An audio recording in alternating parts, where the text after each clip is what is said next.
তিনজন লোক ভ্রমণে ছিল।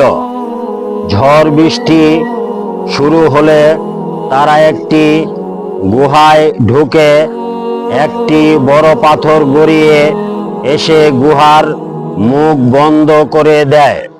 তারা বলল যে সৎ আমল শুধু আল্লাহর জন্য করেছি, সেটার ওয়াসিয়া ধরে দোয়া করি।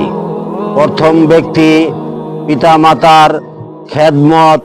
প্রথম ব্যক্তি বলল, আমি প্রতি রাতে বাবা মাকে সবার আগে দুধ খাওয়াতাম। একদিন দেরি হওয়ায় তারা ঘুমিয়ে যান। আমি সারা রাত দাঁড়িয়ে অপেক্ষা করি। হে আল্লাহ, এটা আমি শুধু তোমার জন্য করেছি, আমার জন্য পাথর সরিয়ে দাও। পাথর একটু সরে গেল। দ্বিতীয় ব্যক্তি গুনাহ থেকে ফিরে আসা। দ্বিতীয় ব্যক্তি বলল, আমি এক মহিলা খুব ভালোবাসতাম।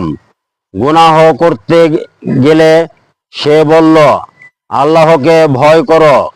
আমি সাথে সাথে ফিরে আসি। হে আল্লাহ, এটা আমি শুধু মাত্র তোমার ভয়ে করেছি।